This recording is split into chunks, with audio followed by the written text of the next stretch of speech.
the world look like when this movement succeeds? What are your injustices? Can you imagine a world without them? Could you imagine a world without struggling, without, with being able to do what it's passionate for you? A world that works for everybody. Everybody has a self-worth. Everybody is worthy. When we unite and work together, beautiful things can happen. I am so ecstatic on how wonderful things are going to change. And we need you guys to start envisioning that also. If you start envisioning it, it can start happening. Hi, I'm Ryan. This is my first time coming down to Occupy Spokane.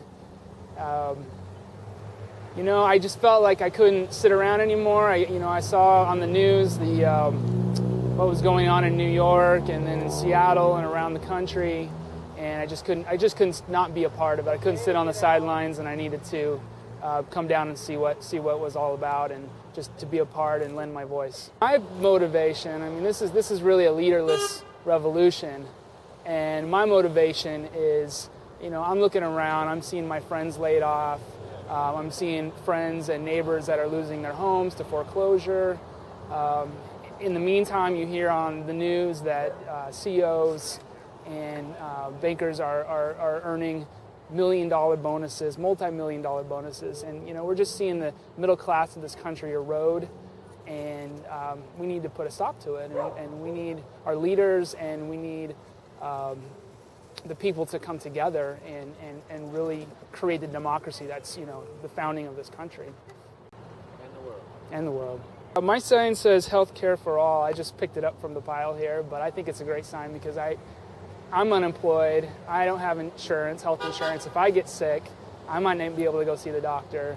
I know that's the same for millions of Americans, and we need to really change that, because if people are sick, they're not going to be able to be employed, and it's going to hurt everybody.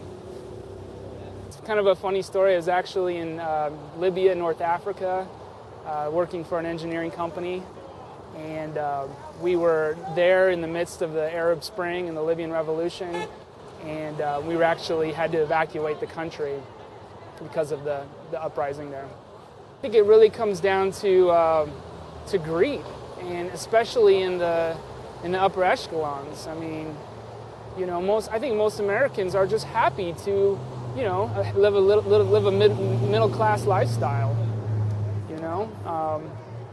and you just have 1% or less of the population. I heard the statistic that 400 Americans own half the wealth of this country, and that's unprecedented in the history of the world. We haven't ever seen that much disparity, and it's pretty much mathematical. If one group is earning that much, there's going to be another group that is being pushed to the bottom, and that's exactly what we're seeing right in front of us. I would like to see the folks at the top, such as Warren Buffett, who has already called for a tax on the wealthy, to see their tax rates increase. They're being taxed at a 15% dividend rate. When I'm being taxed at 30%, you're probably being taxed at the same. It's completely unfair. So, the rules, we know the golden rule. Those who own the gold make the rules.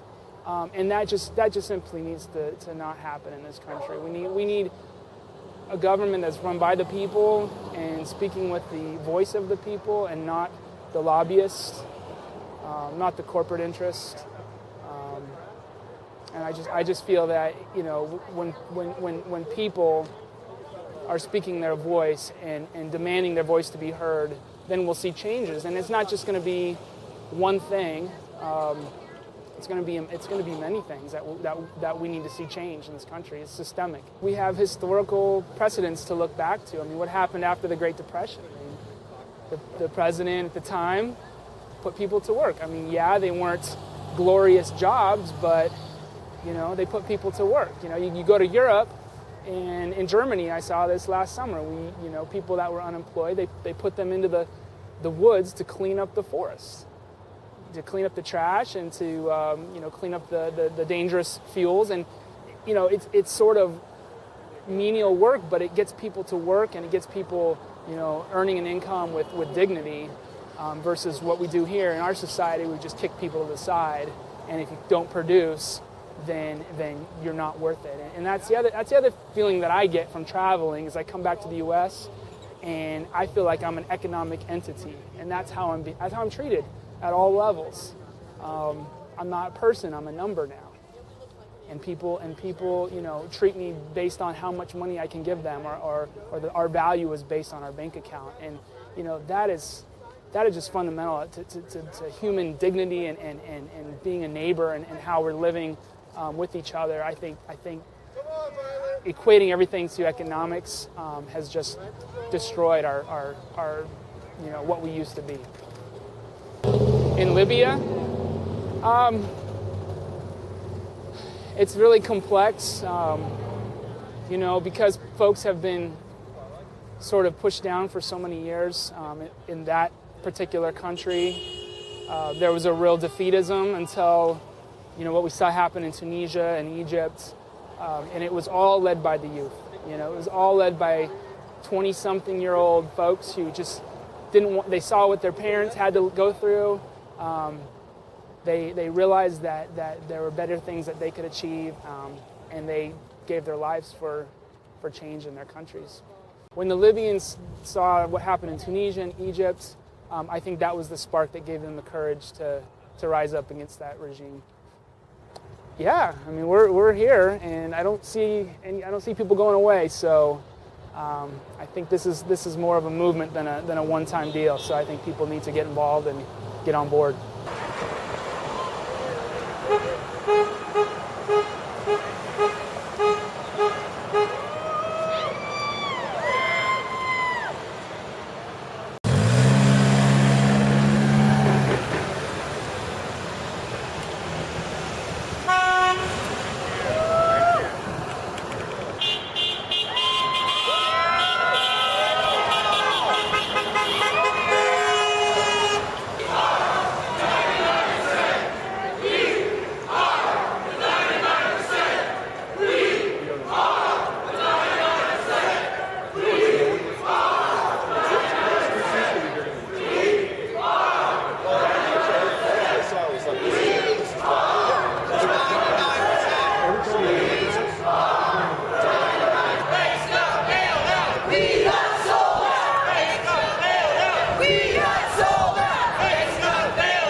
Corporations. Money for jobs and education. Not for banks and corporations.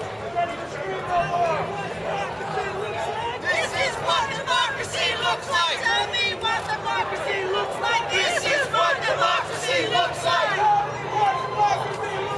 This is what democracy looks like. This is what democracy looks like.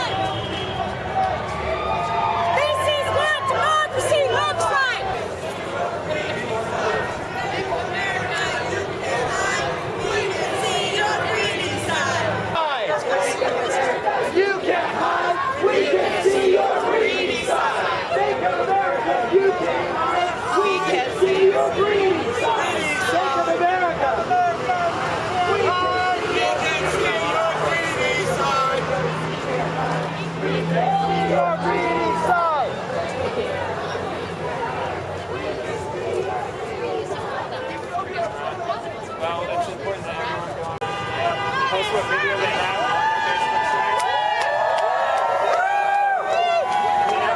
where were you?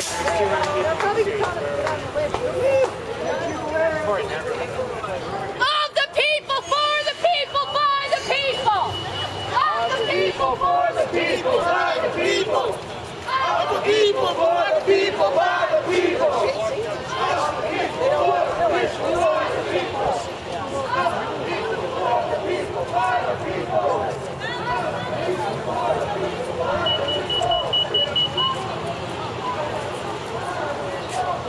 Think about it.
The 99%.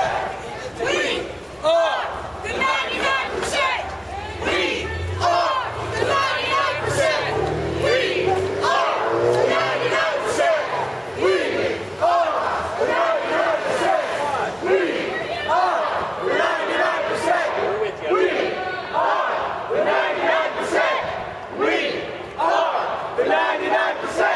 We are the 99%. We are the 99%. We are the 99%.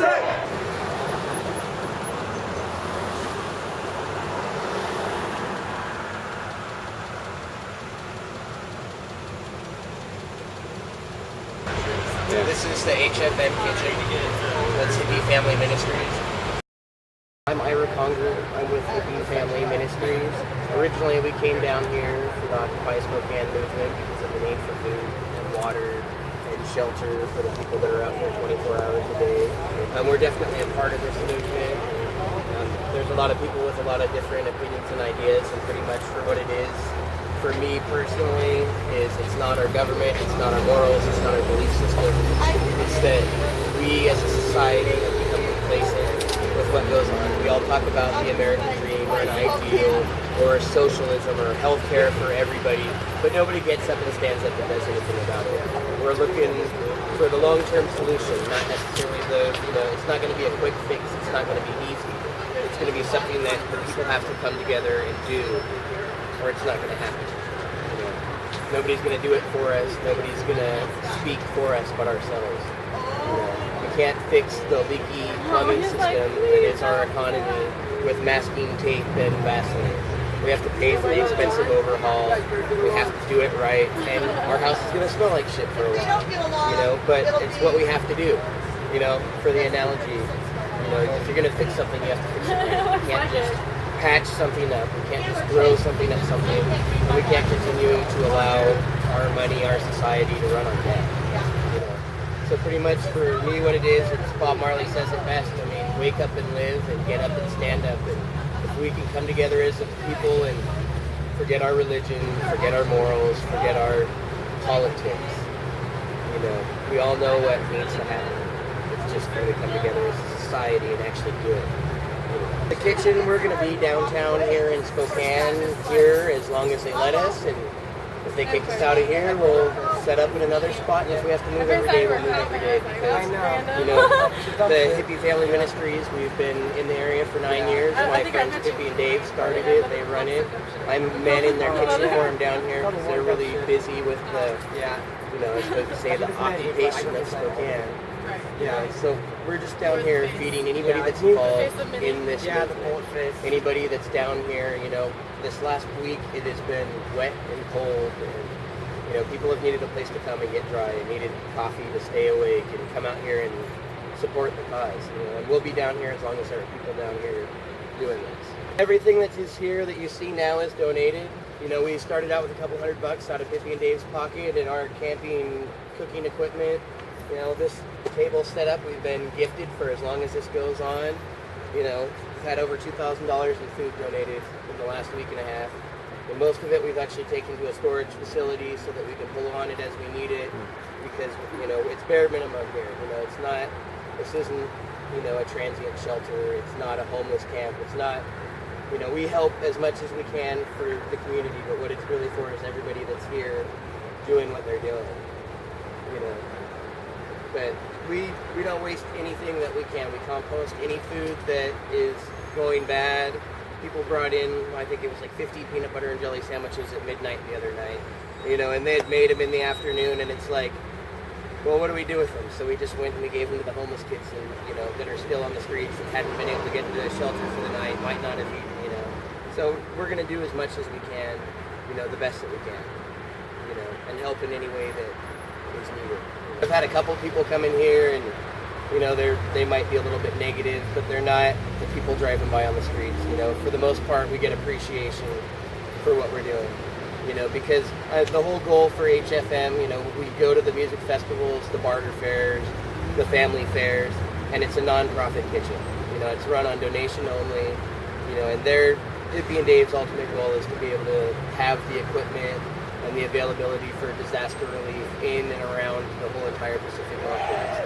You know, my friend Pippi is what they call the Washington State Light Line, which is, you know, she could get a call at 3 o'clock in the morning from somebody in Alabama that's stuck on the side of the road and is in desperate need of a ride or medicine, and you know, it's through the Rainbow family is what it is, and you know, we're just about bringing everybody together, you know, and like I said before, it doesn't matter what your color is, what your politics are, what your beliefs are. There's all colors in the rainbow, and that's why it's the Rainbow family. You know, and if we could work it like that, then it'll work. You know, if we continue to fight and blame each other, nothing's going to happen, you know. Change has to come from within each and every one of us as Americans, each and every one of us as a member of this global society. You know, this isn't a movement that's just here in Spokane. This is everywhere. It's all over the world. And in other places in the world, it's way bigger and, you know, it's hotter than it is here. But I'm telling you, we're not going anywhere. You know, we're not going to allow our society to just sleep through the next 30 years. To just ignore, you know, oh, I'm okay with my job. Anybody that wants to come down and support and help the Occupy Spokane movement, it's Occupy the World is what it is, you know, and that's how we have to treat it. So, yeah, you know, we'll be standing out here, and as far as negative attention, like some people will scream, get a job, you know, and I own my own business, my own lawn and landscape company. This year's been a little bit hard. Last year, though, I made $70,000, which is more than a lot of couples combined. You know, and it's like, I've pretty much given up my business. I'm out here for this. I'm out here supporting my family. So my name is Jody Ash. We've been here for a little over a week, occupying Spokane. The reason why I'm here is because I know the global consciousness is ready for a change. And to me, this movement is going to produce that change. Today, we joined with a union down here protesting Bank of America, you know, the greed and the corruption. We all worked together, we supported each other, and marched through the streets, you know, with signs and slogans, and, you know, the people united can never be defeated. The banks got bailed out, we got shut out, you know, so we're working together, and it's great to have the community come and support us. We started at the carousel, and then marched through the downtown Spokane area, up to the Bank of America, around the block, and we did that a couple of times. First of all, I think, you know, they're kind of looking to see, but when they read the signs, they so agree. You know, if they don't agree with one sign, they're going to agree with another, because this is the collective. We hold General Assembly meetings twice a week. Ones that can make it to one day might not be able to make it to the other. We talk about the issues of what we see and how we can get this movement moving positively in our own community. You know, it's nice to be that Wall Street started this, but each community must come together themselves and get the process going. There's something for you in this. We are the 99%. We need you to come down, get involved, get the information. You know, knowledge is power. The truth will set you free. We can do this together, but we need you down here. So to find out more information about us, you can contact or go to Spokane, occupyspokane.org, occupyspokane.net. You can also find us on Facebook, Occupy Spokane, and we have an Occupy Spokane dialogue page also. So it's good to check in with all of those, and you know, this thing is moving fluidly. We're getting more together, and more information will be posted as soon as we get it. So since you are the 99%, if you want your voice heard in this new change that's going on, your injustices, you know, what you feel is wrong, you need to get down here and do it. Come down. We need you. It's about getting everybody to realize they got to wake up and live. Nothing's going to change unless they do something about it.